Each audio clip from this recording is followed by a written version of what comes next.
Hey, bonjour les internautes, j'espère que vous allez bien.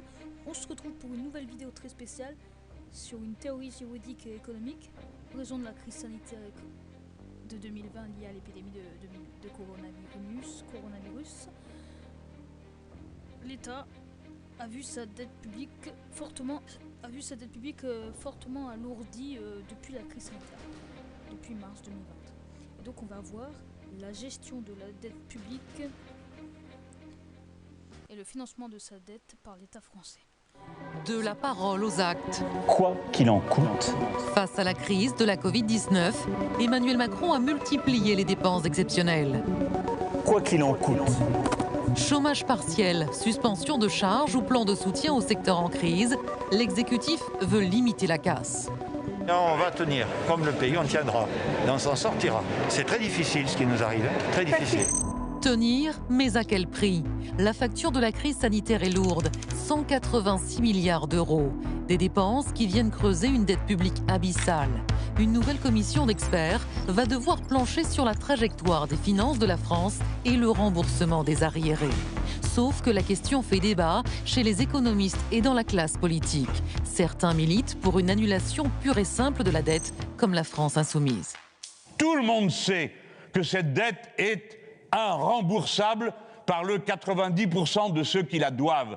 Il faudra donc prendre des mesures extraordinaires pour éviter que tout ne s'effondre d'un coup. Une stratégie jugée irresponsable par le MEDEF. La crédibilité de la France est en jeu. Les pays qui ont fait défaut une fois, on ne leur prête plus jamais d'argent. Regardez l'Argentine. Et donc il va falloir rembourser. Et Bercy y travaille. Le ministère des Finances assure exclure les hausses d'impôts et mise tout sur la relance de l'économie pour éponger la dette. Bon, la meilleure façon de la rembourser, c'est déjà de retrouver de la croissance. Donc de continuer à investir dans l'économie française comme nous le faisons. Mais à situation exceptionnelle, ne peut-on vraiment pas envisager une mesure exceptionnelle comme l'annulation de la dette? Qui va supporter le coût de son remboursement? La croissance peut-elle suffire à renflouer les caisses de l'État? Les internautes, j'espère que vous allez bien. Alors on se retrouve pour cette théorie juridique et économique sur la gestion de la dette, la gestion et le financement de la dette publique française par l'État en raison de la crise sanitaire liée à l'épidémie de coronavirus, de Covid-19. L'État a vu sa dette fortement alourdie par cette crise sanitaire. Donc on est dans une période de forte récession et aussi en raison des mesures de confinement, l'activité était à l'arrêt, donc on a un ralentissement de la croissance.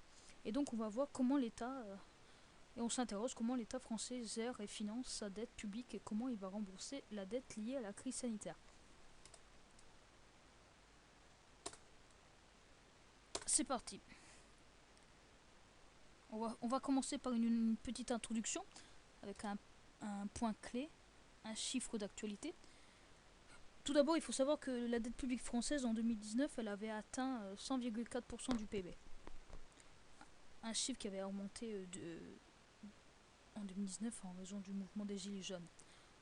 Donc soit 2415 milliards d'euros. Et donc, mais du coup, cette dette publique française, elle s'est accentuée avec la crise sanitaire et économique liée à l'épidémie de Covid-19. Et donc la dette publique en septembre 2020, elle a atteint 114,1% du PIB. Une augmentation de 12,7% de 12,7 points du PIB. Alors qu'en mars 2020, la dette, elle avait atteint en fin mars 2020, 101,2% du PIB. Elle avait augmenté de 3,1 points du PIB. Et on verra aussi que la dette en fin d'année 2020, elle va se rapprocher de 120%. D'abord de définir la notion de dette publique, surtout de déficit public. Tout d'abord, la dette publique correspond aux dettes cumulées des administrations publiques, État, c'est-à-dire les administrations d'État centrales, les organismes divers d'administration centrale, les administrations publiques locales, c'est-à-dire les collectivités territoriales, et les organismes sociaux de sécurité sociale. Mais à ça, il faut ajouter aussi la reprise de la dette de SNCF Réseau de 1,3 milliard d'euros d'amortissement de dette à financer par l'État en 2021. C'était en raison de la réforme de la SNCF. Bref. En fait, la dette publique, c'est le total des engagements financiers de l'État. L'État, quand il s'engage et quand il emprunte, il fait un emprunt public auprès des investisseurs sur les marchés financiers, il va avoir un prêt pour financer son déficit en payant des intérêts. Et s'il ne peut pas payer ses intérêts, s'il est en difficulté de rembourser ses intérêts, il va faire un nouvel emprunt pour rembourser ses intérêts. Et donc du coup, le paiement des intérêts, ils vont être ajoutés à la dette de l'État. En fait, dans les dépenses de l'État, il y aura les dépenses de l'État et on va ajouter la dette et on va ajouter la charge de la dette, la charge budgétaire de la dette, qui sont les intérêts de la dette en fait. Et donc en fait, la dette, elle résulte du cumul des besoins de financement de l'État, la différence entre ses produits et ses charges. Mais pour dégager la notion de dette publique, il faut définir le solde public annuel, qui correspond à l'ensemble des soldes de différentes administrations publiques, qui permet de calculer le montant global des dépenses et recettes de l'ensemble des administrations publiques. La différence entre le montant des dépenses et des recettes va permettre de dégager le solde, et ça va aussi permettre de dégager s'il y a un déficit ou un excédent. Et comme l'État depuis 1980, l'État est dans une situation déficitaire, donc il a un solde déficitaire depuis 1980, parce qu'en 1974, l'État avait eu un budget en équilibre.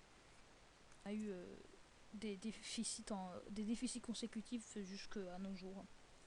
Et donc cette notion de solde public annuel, ça permet aussi de dégager la notion de dette publique et de déficit public. Avant de définir la dette publique au sens des règles européennes, il faut faire un point qu'avec la création de l'Europe et de l'entrée en vigueur du traité de Maastricht sur l'Union européenne, on a défini des critères de déficit public où le déficit doit être inférieur à 3% du PIB et des critères d'endettement public où la dette notifiée doit être inférieure à 60% du PIB. Parce que les autorités de l'Union ont voulu surveiller la situation budgétaire et financière des États membres afin qu'ils maîtrisent leur déficit public. Et ces critères ont été renforcés ont été réaffirmés avec le pacte de stabilité et de croissance, et on a instauré aussi une procédure de déficit excessif. Mais en cas de surveillance de difficultés graves, les autorités de l'Union repoussent les essences des objectifs de maîtrise des déficits publics et de dettes structurelles. Et avec le pacte budgétaire, c'est-à-dire le traité sur la stabilisation et la coordination de la gouvernance de mars 2012, il a assoupli les règles de ces critères et il a fixé un objectif de moyen terme des soldes structurels à moins 0,5%. En France, on a retranscrit ces règles en instaurant une pluriannualité des finances publiques avec la loi organique du 17 décembre 2012 qui instaure les lois de programmation des finances publiques et qui aussi, avec ces lois de programmation, on va fixer un objectif d'évolution de finances publiques et un objectif de solde structurel annuel. Et donc du coup, avec ces règles européennes, on peut définir la dette publique au sens du traité européen.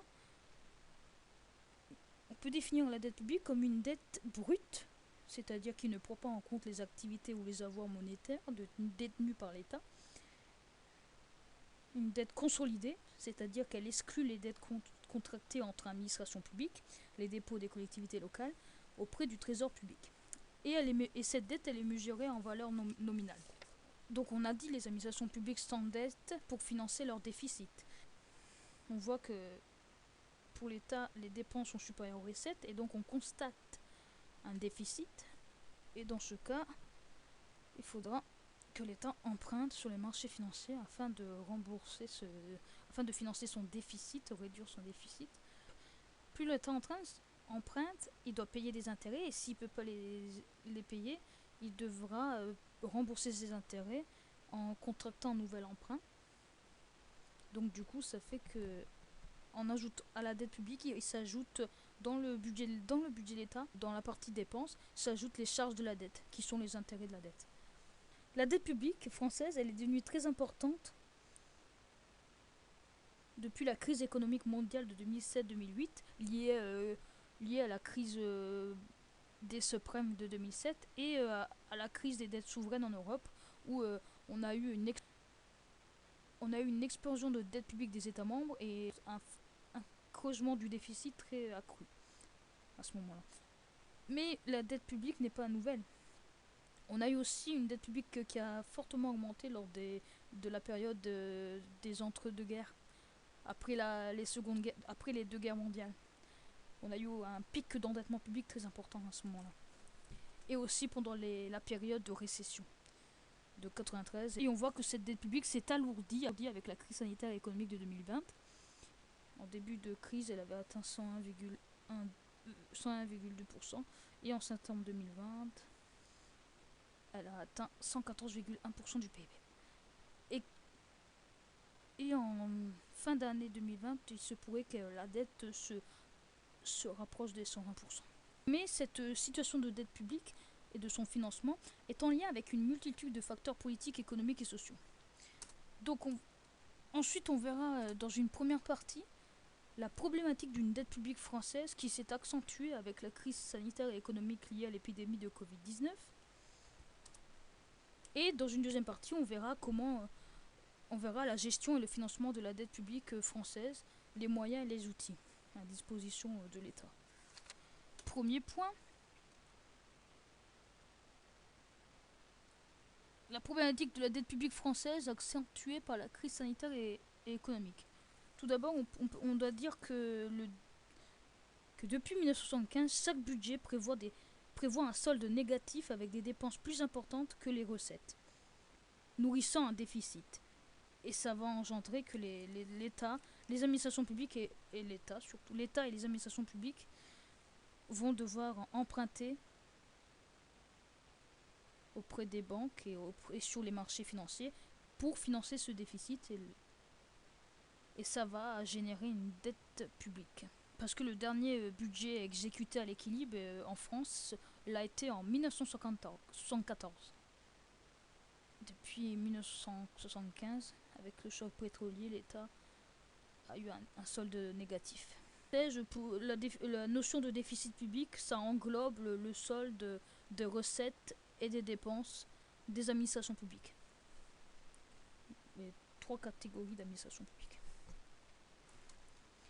Donc, là, c'est à partir de ce moment-là, on va voir l'évolution de la dette publique française qui a fortement augmenté lors des périodes de récession de 1994. Elle a augmenté depuis le choc pétrolier de 1975. On a eu une dette publique qui a explosé lors de la crise mondiale liée à la crise des subprimes de 2017 et avec la crise des dettes souveraines en Europe de 2010. Ça a engendré aussi que le déficit public de l'État français s'est creusé depuis les années 80 jusqu'à nos jours. Et on verra qu'avec la crise sanitaire, le déficit va fortement se creuser. On aura un déficit qui est prévu à 250 milliards d'euros pour 2020. La dette publique française s'est accentuée avec la crise sanitaire et économique de 2020. On voit ici sur le graphique l'évolution de la dette publique. Elle a fortement augmenté depuis la crise mondiale liée à la crise des subprimes. Et surtout en raison de la crise des dettes souveraines en Europe de 2010. La dette publique était très importante à cette période-là. À cette période-ci, on peut commencer à dire qu'on a eu une dette publique qui a fortement augmenté en raison des deux guerres mondiales qui vont occasionner des pics d'endettement spectaculaires. 110% pour la France en 1946. Mais on voit que après la Seconde Guerre mondiale, on a eu la période des Trente Glorieuses durant les années 1960, où c'était une période de forte croissance, où l'État a pu contenir ses déficits, l'État français a pu contenir son déficit dans des proportions très réduites jusqu'au premier choc pétrolier de 1974. On avait eu un budget en équilibre en 1974 et jusqu'au choc pétrolier de 1975, l'État a vu son déficit, a vu un solde négatif et donc un déficit. Depuis 1980, la dette publique a fortement augmenté. Elle a dépassé le critère d'endettement public, 61% du PIB, qui a été normalement le critère fixé par le traité européen, c'est inférieur à 60% du PIB, en raison du déficit public qui s'était accentué pendant les années de récession ou de fort ralentissement de la croissance. Pendant cette période de récession, en 1984, le déficit budgétaire de l'État n'était que de 2,8%. Ensuite, il est passé à 5,9% à la suite de la récession de 1993. Et elle s'est stabilisée en 2007, comme on voit ici. La dette publique s'est stabilisée en 2007 et le déficit retombera à 1,5% en 2000. Avec la crise des subprimes de 2007, qui va engendrer une crise économique mondiale pour tous les pays, qui va d'abord engendrer une crise bancaire et ensuite une crise économique mondiale pour tous les pays. La dette a de nouveau augmenté et c'est surtout lors de la crise des dettes souveraines de 2010 qu'on a eu une dette publique très importante de l'État français, car elle a augmenté en 2015, elle a dépassé les 95% du PIB, en raison de la crise économique mondiale marquée par les événements boursiers de 2008. Pendant la crise économique des dettes souveraines de 2010, en 2011, la dette publique elle avait été multipliée par 4. Elle avait atteint 85%. Et en 2005, elle a fortement augmenté en dépensant les 95% du PIB. Mais on peut dire que le déficit diminue lorsque la conjoncture est plus favorable. Ça veut dire que lorsqu'on a eu la période étrangleuse, la forte croissance, on avait un déficit qui était moindre. Mais en cas de crise, le déficit se creuse et la dette publique augmente. Le déficit public se creuse en période de crise économique ou de fort ralentissement de la croissance, c'est-à-dire une baisse de l'activité économique. On a un déficit qui devient plus important en période de crise. Parce que jusqu'en 90, on a vu que le déficit public était inférieur à 3% du PIB. Et c'est à partir de la crise économique de 2007 et surtout de la crise des dettes souveraines en Europe de 2010 que la dette publique était très importante à ce moment-là et le déficit public est devenu très important. On voit une tendance qui est à l'aggravation du déficit structurel des administrations publiques. Avant de passer par la dette publique lors de la crise sanitaire de 2020, on va voir qu'en 2018, on avait pu réduire le déficit public. Comme je vous avais parlé des intérêts de la dette, dans le budget de l'État, ça c'est toutes les autres dépenses de l'État, et il y a 11,4% qui sont réservés pour la charge de la dette de l'État, c'est-à-dire les intérêts de la dette. On avait prévu pour le budget 2020 38,6 milliards de charges de la dette. C'est juste une prévision du montant de la charge de la dette, c'est-à-dire des intérêts de la dette. 38,6 milliards d'euros. 11,2% des dépenses du budget 2020 de l'État. Une prévision. Mais ça a augmenté avec la crise sanitaire. Et on voit bien que les dépenses sont supérieures aux recettes pour l'État. Voilà. On voit qu'en 2018, on avait réussi à diminuer le déficit public. L'État avait réussi à diminuer son déficit public. On avait réussi à diminuer le déficit public inférieur à 3%, inférieur aux critères définis du traité. Il avait atteint en 2018 au moins 2,5% du PIB. La réduction du déficit public en 2018 s'était réalisée malgré la hausse des dépenses publiques qui avait progressé 2 fois plus rapidement.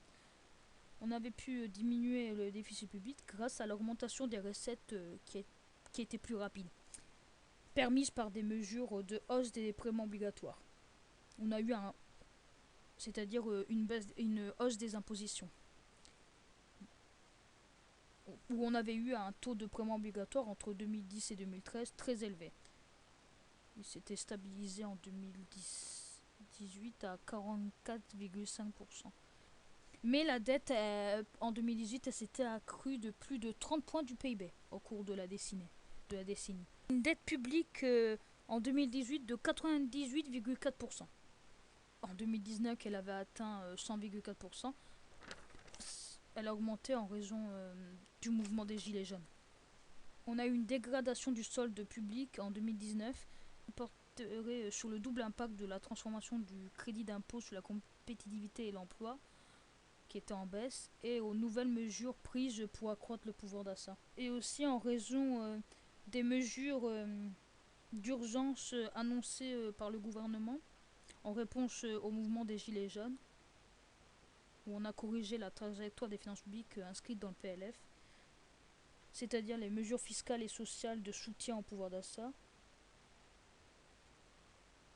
en réponse du mouvement des Gilets jaunes, elle s'estime d'un montant de 11 milliards d'euros. Ces mesures ont été compensées en partie par les hausses de recettes et de baisse de dépenses. En raison du mouvement des Gilets jaunes, le gouvernement avait pris plusieurs mesures d'urgence fiscale et sociale qui a dégradé le déficit public, où il avait atteint 3,1% du PIB, et une dette publique qui a atteint 100,4% du PIB. C'est-à-dire, ce sont les mesures d'urgence en réponse du mouvement des Gilets jaunes. C'était par exemple l'annulation de la hausse de la taxe carbone, la hausse de 100 € pour les salariés du SMIC, la prime de fin d'année défiscalisée, le recul sur la CSG des retraites. En 2019, le déficit était porté à 3,2 points du PIB. Okay. Et en raison du mouvement des Gilets jaunes, on avait une croissance qui avait été impactée. Et on avait perdu 0,1 point du PIB de croissance. Alors qu'en 2018, on avait une croissance de 1,5% du PIB. Les prévisions de déficit public et de dette publique se sont dégradées en raison du mouvement des Gilets jaunes. On passe maintenant à la dette publique en raison de la crise sanitaire. En raison de la crise sanitaire et économique liée à l'épidémie de Covid-19, qui a débuté en mars 2020, la dette publique s'est fortement alourdie en raison du ralentissement de la croissance, car on a eu, pendant les mesures de confinement en mars, on a eu un arrêt de l'activité économique et donc un ralentissement de la croissance. Et pendant cette crise, c'est une crise économique parce qu'on a eu on est dans une forte récession. Une récession, c'est le fait qu'on a un recul du PIB sur 2 trimestres consécutifs. Et c'est ce qu'on a vu apparaître lors des mesures de confinement, où la croissance a fortement baissé.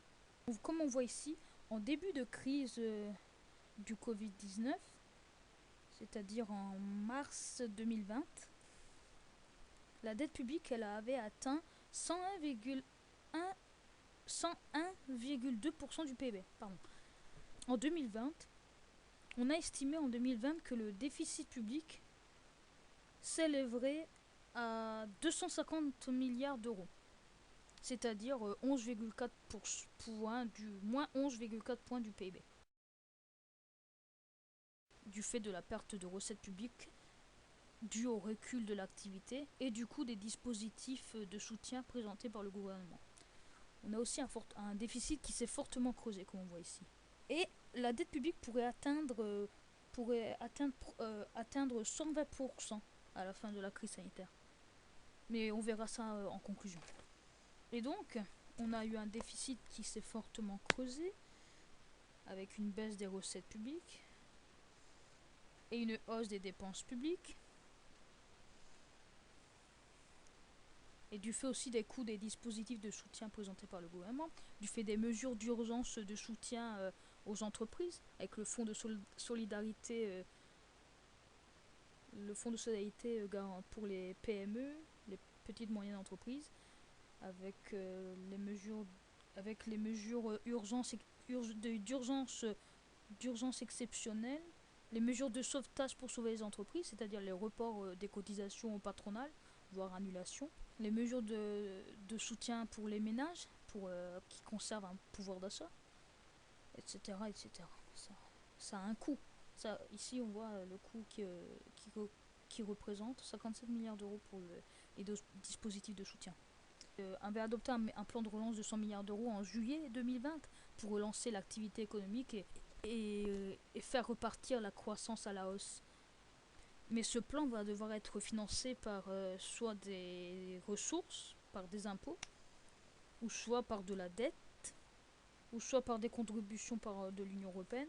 Mais l'État va devoir aussi rembourser le prêt que l'Union européenne lui a accordé en versant une contribution très élevée à l'Union européenne pour rembourser le prêt garanti par l'Union européenne, qui était de 40 milliards d'euros. On a vu que l'État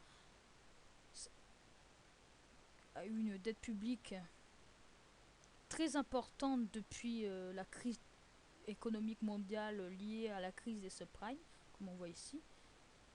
Elle était supérieure aux critères d'endettement public. Elle était très très importante lors de la crise des dettes souveraines de 2010.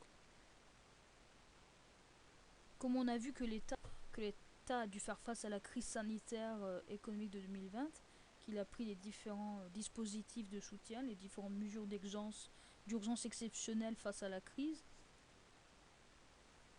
pour essayer de garder l'activité économique en marche. Mais comme on a vu avec les mesures de confinement et de reconfinement, que l'activité économique était en arrêt et donc la croissance a fortement chuté, on se demande comment l'État finance sa dette publique, et comment il gère et finance sa dette publique, et comment il va rembourser la dette liée au Covid-19. Et on va voir ça dans la deuxième partie.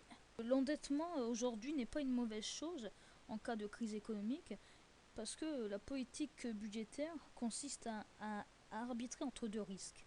Le premier risque, un risque de long terme, c'est-à-dire plus l'État s'endette et plus on risque une crise de confiance de la part des investisseurs, et un risque de court terme, l'activité économique baisse.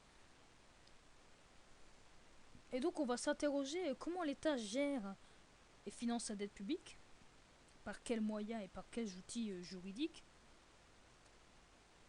Tout d'abord, la gestion de la dette. La gestion de la dette publique, elle est contrainte par des règles européennes et nationales. Et ces règles ont transformé le mode de financement de l'État avec le recours à un financement quasi exclusif par l'émission d'obligations sur les marchés financiers. C'est-à-dire que l'État a recours à l'emprunt public et il va mettre sur le marché financier des titres de dette pour les vendre à des investisseurs qui sont susceptibles d'acheter ces titres sur les marchés financiers. On va d'abord voir que les opérations budgétaires relatives à la dette et à la trésorerie de l'État sont retracées dans un compte de commerce déterminé, c'est-à-dire le numéro 903, qui est la gestion de la dette et de la trésorerie. Et on peut dire que l'État s'acquitte du paiement des intérêts sur ses emprunts, afin que l'État puisse honorer sa signature envers les créanciers qu'il a contracté un emprunt avec eux. Le paiement des intérêts, l'État ne peut pas rembourser ses intérêts, parce qu'il est en difficulté, il va devoir contracter un nouvel emprunt pour rembourser ses intérêts. Et donc du coup, on a vu dans le budget de l'État qu'il y a les dépenses, et on a une part qui est 11,4% de charge de la dette. Et ceci, ça correspond que on ajoute aux dépenses la dette de l'État et les intérêts de la dette, que l'État n'a pas pu rembourser, les intérêts auxquels des emprunts qu'il a souscrits. Et donc il a contracté un nouvel emprunt. Et puis l'emprunt de l'État, plus il doit payer des intérêts. Et donc l'État, il honore ses engagements en s'acquittant des paiements des intérêts. On va voir quel service public va gérer la dette publique de l'État. On ne parle pas de la dette des collectivités territoriales et de la dette de la sécurité sociale. Ça, c'est à part, on verra ça plus tard. Mais la dette de l'État, elle est gérée par l'agence France Trésor. C'est un service à compétence nationale sous l'autorité du directeur général du Trésor. Et donc, ce service a pour mission de gérer la dette de l'État en émettant des obligations sur les marchés financiers. L'État va recourir aux marchés financiers en émettant sur le marché des titres de dette, appelés valeurs du Trésor, afin de financer son déficit et afin de rembourser sa dette publique et surtout de rembourser les intérêts de la dette. Que la charge budgétaire de l'État, c'est-à-dire les intérêts de la dette, elle est prévue à 37,1 milliards d'euros, dont 0,7 milliards de charges d'intérêt sur la dette partiellement reprise de SNCF Réseau. La charge budgétaire, elle représente 37,1 milliards d'euros en 2020. Elle est aussi en charge de couvrir les besoins de financement de l'État. Et les besoins de financement de l'État en 2021, ils seront couverts par le programme d'émission de titres d'État à moyen et long terme, à hauteur de 260 milliards d'euros net de rachat. L'État, pour financer sa dette publique, il a recours au marché financier en mettant sur le marché, via une politique d'émission primaire des obligations de l'État qui est gérée par l'agence France Trésor, il va émettre des titres de dette, appelés valeurs Trésor. Et c'est l'agence France Trésor qui gère cette politique d'émission primaire des obligations de l'État. Ce service poursuit une politique active de promotion des emprunts par l'État français, une politique qui doit s'adapter à la demande des investisseurs en respectant le principe de régularité et de transparence pour que le marché des valeurs du Trésor soit le plus liquide possible. Et c'est l'agence France Trésor qui va à l'encontre des investisseurs de l'Hexagone, en Europe et à l'international, pour optimiser le coût de financement de l'État et de sécuriser les créneaux de distribution pour émettre un moindre coût pour le contribuable dans la durée. C'est elle qui va émettre les obligations de l'État sur les marchés financiers à des investisseurs potentiels, une politique adaptée aux besoins des investisseurs. On verra maintenant le financement de la dette via des outils et moyens. Tout d'abord, le levier principal pour financer la dette publique de l'État, c'est l'emprunt public, où l'État va emprunter auprès des banques et auprès des investisseurs étrangers, avec des intérêts, à des taux d'intérêt extrêmement bas, voire négatifs. L'État français a recours massivement à l'emprunt quand les taux d'intérêt sont faibles. Et c'est depuis 2015 que l'État peut emprunter à des taux extrêmement bas, voire à 0%, ou voire négatif. Moins 0,12%, c'était pendant la crise économique. Donc l'État a une part de crédibilité face aux investisseurs quand elle emprunte à des taux bas. Et en 2017, la France a continué de bénéficier des conditions de financement favorables grâce aux effets de la politique monétaire accommodante menée par la BCE et au maintien de la confiance des investisseurs. Et donc elle emprunte à des taux bas, voire négatifs. Le taux moyen cette année, mais le taux moyen pondéré sur les émissions de dette d'État à moyen et long terme ressort sur les 3 premiers trimestres de l'année à moins 0,11%. L'État il recourt au marché financier via l'émission d'obligations de titres de dette appelés valeurs trésor. Ça, c'est via sa politique d'émission d'obligations qui est gérée par l'agence France Trésor. L'État il a plus recours au marché financier pour financer sa dette publique et réduire son déficit. Et c'est plus les administrations publiques locales, c'est-à-dire les collectivités territoriales, qui contractent un emprunt public et un emprunt bancaire pour financer leurs dépenses. L'État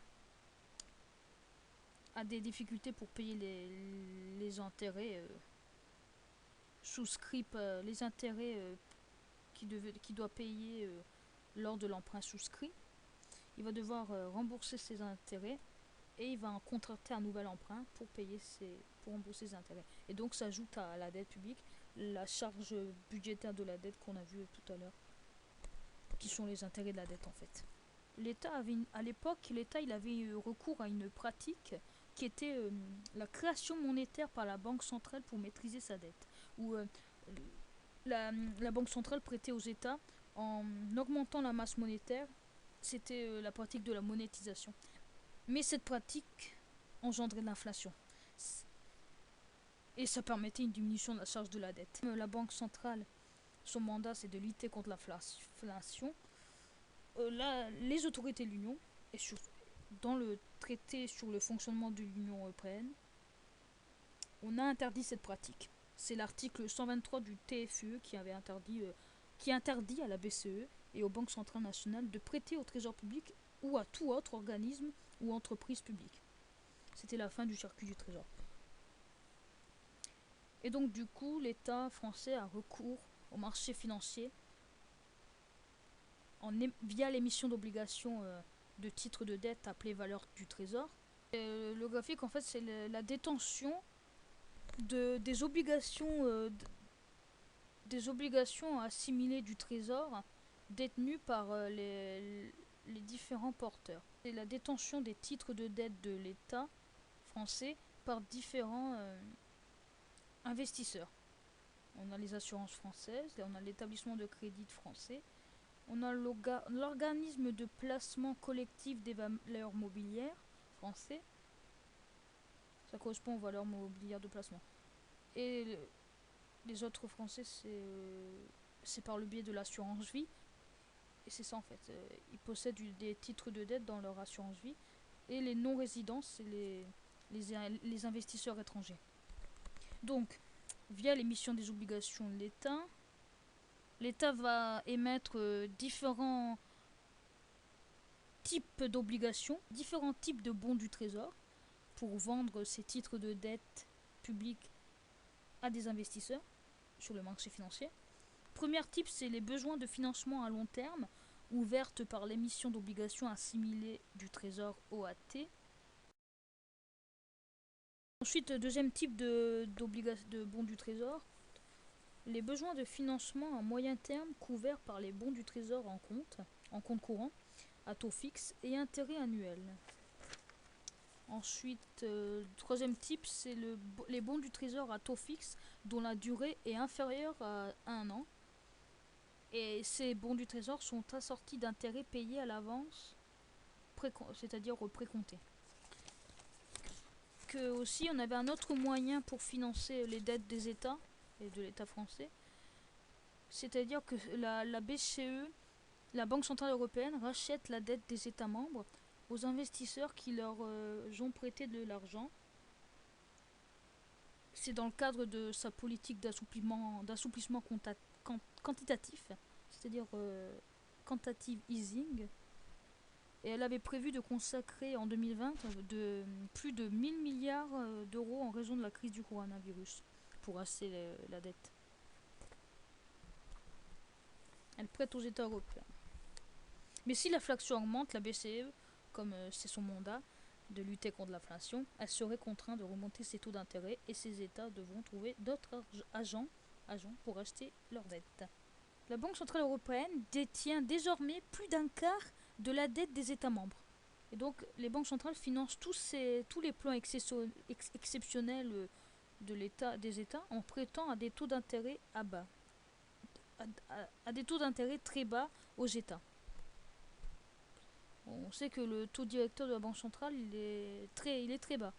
C'est à 0%. C'est pour ça que la Banque centrale européenne et les banques centrales nationales prêtent aux États, rachètent la dette des États pour éviter, pour garantir leur dette, pour sauver les États et pour éviter le défaut.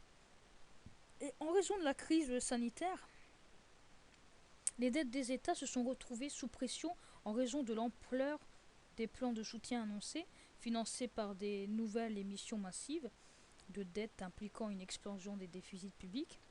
La BCE avait annoncé, la Banque Centrale Européenne avait annoncé lors de la crise sanitaire, avait annoncé un plan d'achat supplémentaire de titres de dette avec la mise en place du Pandemic Emergency Purchase pour l'achat de 750 milliards de titres de dette d'ici la fin 2020 pour 1050 milliards d'euros d'obligations, et elle va financer et la Banque centrale va financer les plans de soutien des États européens en se portant acheteuses de leur émission de dette.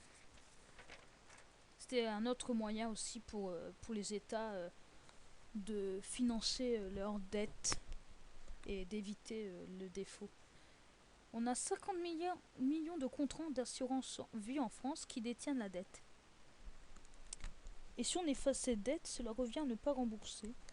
Et il y aura des chances que les épargnants qui ont une assurance vie perdent de l'argent. On a aussi des fonds d'investissement qui détiennent la dette de l'État. On a des fonds d'investissement qui détiennent la dette de l'État. Et si on efface la dette de ces fonds, qui détiennent ces fonds, ça signifie que le pays fait défaut et qu'il n'arrive pas à rembourser, comme le cas de l'Argentine et de la Grèce, où la Grèce avait négocié avec la BCE l'effacement d'une partie de sa dette. Supprime la dette d'un pays, ça comporte des risques, et surtout en France, parce qu'en France la France est en jeu sa crédibilité envers les investisseurs qui ont acheté des titres de dette à la France. Et donc les investisseurs vont lui faire payer très cher si elle efface une partie de sa dette pour la France. Donc, il faut que la France maîtrise sa dette publique. C'est un autre moyen pour financer sa dette. Et annuler la dette de l'État français, c'est un peu risqué parce que on a en jeu la crédibilité de la France envers ses investisseurs. On a aussi un autre moyen, mais qui n'est pas utilisé pour l'État français, parce que l'État français n'a pas vraiment d'excédent pour l'instant. Comme on a vu que l'État, depuis 1980, a un déficit consécutif. Mais ce moyen, il est plus utilisé pour les administrations publiques locales, pour les collectivités locales qui sont capables de dépenser moins. Et donc lorsqu'elles ont des recettes qui sont supérieures à leurs dépenses, la différence, ça va engendrer un excédent si les recettes sont supérieures aux dépenses. Et cet excédent va leur permettre d'émettre un montant d'obligations inférieur à celui des obligations arrivant à l'échéance. Pour l'État français, il ne peut pas financer sa dette par de l'excédent parce que son solde il est en situation de déficitaire depuis 1980. Donc on en a terminé avec cette partie sur le financement de la dette. Oui. Et donc en conclusion, on peut dire que la dette publique évolue constamment au rythme des remboursements d'emprunts effectués par l'État et les administrations publiques. Et la dette publique française en 2018 est restée sur une trajectoire divergente de celle de l'Allemagne et de la zone euro, avec une trajectoire divergente de celle de l'Allemagne et de la zone euro. On voit aussi que pour la zone euro, la dette de la zone euro, la dette de la zone euro, et en 2019, elle avait atteint 84,1% du PIB. L'Allemagne avait En fait, on a une situation divergente avec l'Allemagne parce qu'elle devait supporter le coût aussi de sa réunification.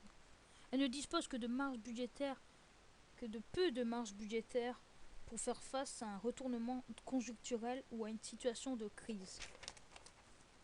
Et on peut conclure que la dette publique française s'est fortement alourdie, accrue, si vous voulez, avec la crise sanitaire et économique liée à l'épidémie de Covid-19 de mars 2020.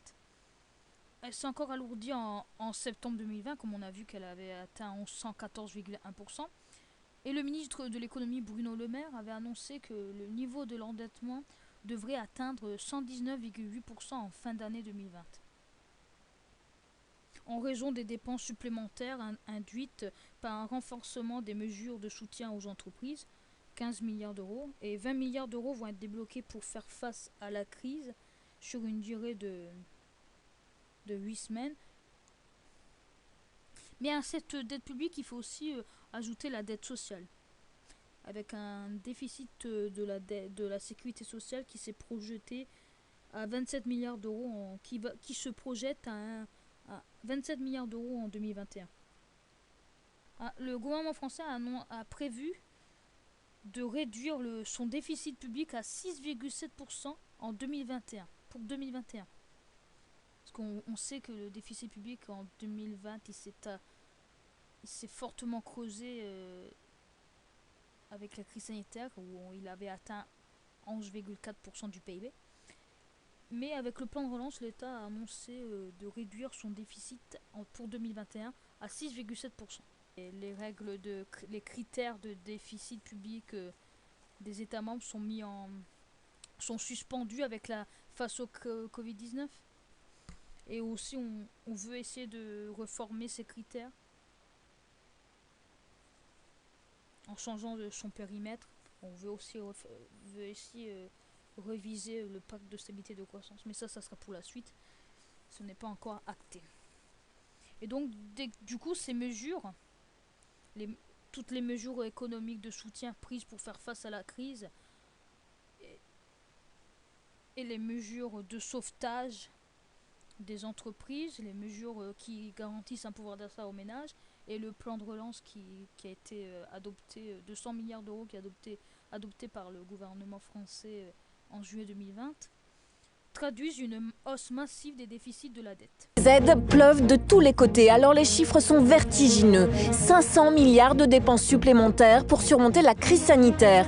Une dette à 117% du PIB, une stratégie qui fait écho à la philosophie d'Emmanuel Macron. L'ensemble des gouvernements européens doit prendre les décisions de soutien de l'activité, puis de relance, quoi qu'il en coûte.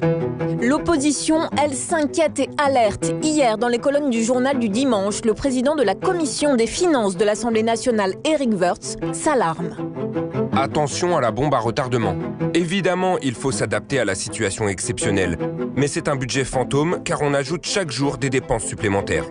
Alors jusqu'à quel point l'État peut-il vivre au-dessus de ses moyens? À terme, qui va rembourser cette dette abyssale? Cet argent est-il bien investi dans l'économie française? Et on peut s'interroger comment l'État va devoir rembourser la dette liée à l'épidémie de Covid-19. Par rapport à différents articles de presse, on a plusieurs solutions pour essayer de rembourser seulement cette dette liée à l'épidémie de Covid-19. Parce qu'avec la crise sanitaire liée à l'épidémie de Covid-19, la dette qui est liée au Covid-19 est estimée à 150 milliards d'euros de dette liée du Covid-19. Donc, qui doit s'ajouter à la dette publique contractée jusqu'en 2020 par l'État. Donc c'est pour ça que ça fait une dette. C'est pour ça qu'on constate que la dette publique française se rapproche de 120% en raison de l'augmentation de la dette liée au Covid-19. Mais on peut dire que certains affirment, comme le président de la Cour des comptes, il a affirmé qu'une dette publique à 120% ne constituait pas en soi une catastrophe car les conditions d'endettement sont beaucoup plus favorables et la qualité de la signature de la France est forte. C'est-à-dire que la France a une crédibilité envers ses investisseurs sur les marchés financiers très fort. Donc on a plusieurs solutions que j'ai pu trouver dans des articles de presse de comment l'État va rembourser cette dette liée à l'épidémie de Covid-19. Mais je parle seulement de la dette liée au Covid-19, c'est-à-dire la dette qui représente 150 milliards d'euros. Parce qu'on sait que si on ajoute cette dette, la dette publique globale française de l'État français va être proche des 120%. Parce que la dette liée au Covid-19 a fortement augmenté, liée aux mesures de soutien économique et en raison des mesures de reconfinement et du plan de relance. Ça va avoir un coût à prix des dépenses supplémentaires, etc. Mais donc des solutions pour comment l'État va pouvoir rembourser cette dette liée à l'épidémie de Covid-19. L'État va emprunter en quasi-totalité via l'émission d'obligations sur les marchés financiers. Donc il aura recours aux marchés financiers en émettant des titres de dette sur les marchés financiers pour les vendre à des investisseurs. On sait que dans le graphique, on a 54% de non-résidents qui détiennent la dette. Ça, ce sont les investisseurs étrangers. Et en deuxième solution, l'État pourra compter sur les 40 milliards de subventions européennes accordées par l'Union européenne avec le plan de relance de 750 milliards d'euros. C'est-à-dire que l'Union européenne, avec le plan de relance de 750 milliards d'euros qui a été adopté en été, en juin 2020, elle a accordé un prêt à l'État français, 40 milliards d'euros de subventions européennes à la France, que l'État doit rembourser en versant une contribution pour financer ce prêt. Et ce prêt que l'Union européenne a versé à la France va permettre de financer le plan de relance. Troisième solution, l'État, pour financer cette dette liée au Covid-19, il peut étaler la dette, c'est-à-dire cantonner la dette du Covid, ce qui signifie étaler l'amortissement de la dette publique liée à la crise sur une durée longue. Il veut séparer la dette du Covid, liée au Covid-19, de la dette contractée jusqu'en 2020. Le gouvernement souhaite la cantonner sur une période longue. Le gouvernement a déjà fait ce procédé en cantonnant la dette sociale pour étaler la dette de la sécurité sociale en 1996, lorsqu'il a créé la caisse d'amortissement de la dette sociale, en créant aussi la contribution au remboursement de la dette sociale en 1996, où il avait étalé la dette de la sécurité sociale jusqu'en 2024, mais qui a été prolongée en raison de la crise sanitaire. La dette sociale a été prolongée jusqu'en 2033. En fait, la contribution au remboursement de la dette sociale, elle a été prolongée jusqu'en 2033. Pour ajouter, on estime 150 milliards d'euros de dettes liées au Covid-19 qui pourraient être remboursées jusqu'en 2042 si l'État étale cette dette liée au Covid sur une période longue. En fait, la dette sociale, elle a été prolongée pour 9 ans. La CRDS, la contribution au remboursement de la dette sociale, a été prolongée jusqu'en 2033 pour éponger le coût social de l'épidémie. C'est une disposition qui est inscrite dans le projet de loi sur la dette sociale, adopté le 23 juillet. Et on sait aussi que la CADES, la Caisse d'amortissement de la dette sociale, vient d'hériter de 136 milliards d'euros de dettes supplémentaires liées à la crise du Covid-19. C'est-à-dire, on ajoute à la dette sociale les déficits passés, les déficits attendus pour l'année en cours, c'est-à-dire pour l'année 2020 lors de la crise sanitaire, et les trois suivantes, les déficits futurs des 3 années suivantes, et un tiers du passif des hôpitaux. Parce qu'on sait que lors de la crise sanitaire, les hôpitaux publics ont été en difficulté. Et aussi avec le Ségur de la santé, on a augmenté les moyens budgétaires des hôpitaux. Donc ça a un coût. Et donc c'est la sécurité sociale qui va devoir financer ce coût des hôpitaux publics. Et c'est pour ça qu'on a prolongé la contribution au remboursement de la dette sociale jusqu'en 2033. La CRDS, elle a un taux de 0,5% du PIB. Elle rapporte à l'État 7 milliards d'euros. La CRDS. Et donc du coup, l'État veut essayer de contourner la dette du Covid. Il veut juste séparer la dette liée au Covid-19, qui représente 150 milliards d'euros, en l'étalant sur sur une longue période. Et donc il veut créer un impôt de reconstruction, comme elle l'avait fait en Allemagne aussi. Petit exemple. Mais l'État français veut créer un impôt de reconstruction pour payer la dette liée au Covid-19, une CSG Covid. Mais c'est en cours, on ne sait pas encore. C'est une solution pour financer la dette liée au Covid. Et troisième solution, en augmentant les impôts et taxes. Mais le gouvernement a annoncé que il a annoncé qu'il exclut la hausse des impôts, ni de création de nouveaux impôts. Pourtant, il a prolongé la contribution au remboursement de la dette sociale jusqu'en 2033. Alors qu'elle devait s'éteindre en 2024, la dette sociale. Mais en raison de la crise sanitaire, ils l'ont prolongée. Donc il annonce aucune hausse d'impôts qui n'est inscrite pour financer le plan de relance. Mais le gouvernement, au lieu d'augmenter les impôts, il offre aux entreprises une réduction de 20 milliards d'euros de leurs impôts de production sur les 2 prochaines années. Pour les PME, les petites et moyennes entreprises, les entreprises de taille moyenne et pour les grandes entreprises. Il a réduit les impôts de production, c'est-à-dire il a réduit les impôts fonciers, c'est-à-dire la taxe foncière sur les propriétés bâties, elle est payée par le secteur industriel. Il l'a réduit de 1,75 milliard d'euros. Et il a réduit aussi la cotisation foncière des entreprises, qui correspond à la part de la contribution économique et territoriale. Il l'a réduit de 1,54 milliard d'euros, cette cotisation foncière des entreprises. Il faut aussi ajouter la suppression progressive de la taxe d'habitation en 2020 jusqu'en 2021 et en 2022. On a une suppression progressive de la taxe d'habitation, où on aura une suppression pour tous de la taxe d'habitation pour les 20% restants qui payent la taxe d'habitation.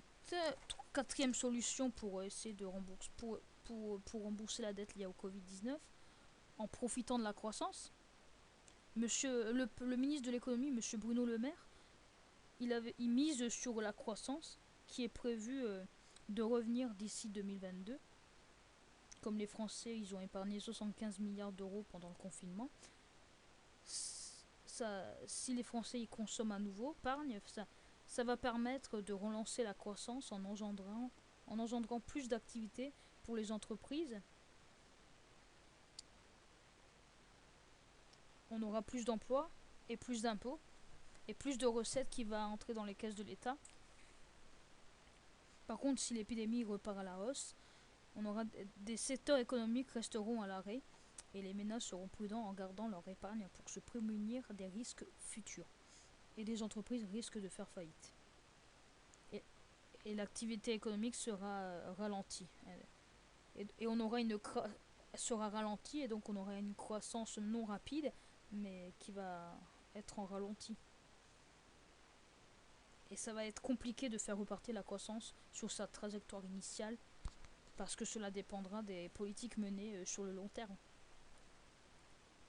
L'exemple de la Chine, après 50 jours de 50 jours d'arrêt de l'activité, la Chine, pendant 50 jours d'arrêt de son activité, elle a eu du mal à reprendre, à relancer son activité, et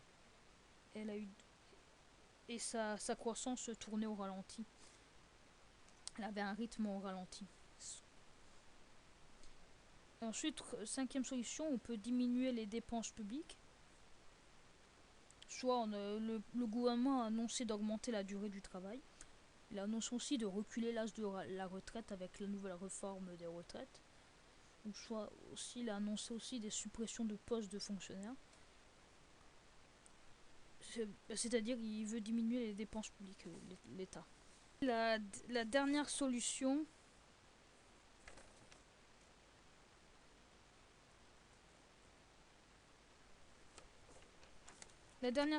c'est qui n'est pas envisageable, parce que cette solution n'est pas à l'ordre du jour, cette mesure n'est pas à l'ordre du jour du gouvernement, c'est le fait d'annuler la dette liée au Covid-19.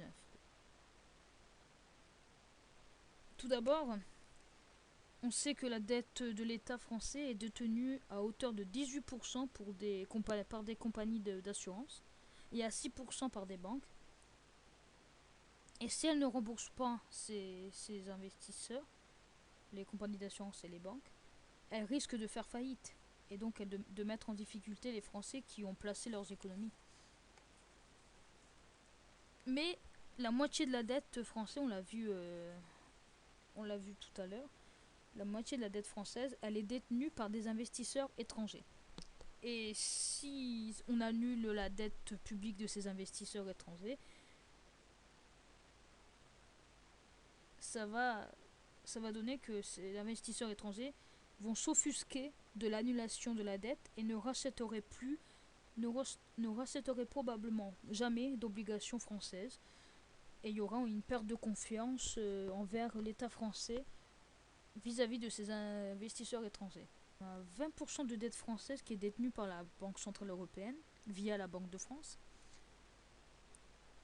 Et si on annule ces 20% de dette française détenues par la Banque Centrale Européenne,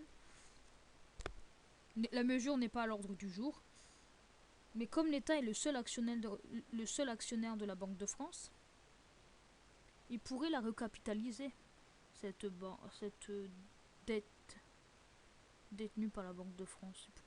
Mais la recapitalisation de la Banque centrale ne serait pas nécessaire car des fonds propres négatifs ne l'empêcheraient en aucun cas de fonctionner. La proposition elle est écartée par la Banque Centrale Européenne parce qu'elle a estimé que la monnaie perdrait trop de sa valeur et que cela se terminerait en désordre financier. Donc une annulation de la dette n'est pas envisageable. Donc soit l'État peut réfléchir à un contentement de la dette sociale, soit il peut diminuer les dépenses publiques et financer une partie de ces mesures de soutien ou financer une partie du plan de relance européen en augmentant les impôts ou en finançant par les impôts. Et quelles ressources toucher, bien sûr. Et en 2020, on a vu que les recettes fiscales de l'État devraient être imputées de 10,7 milliards d'euros en 2020. Ou la consommation, parce que la consommation des ménages a chuterait de 2%.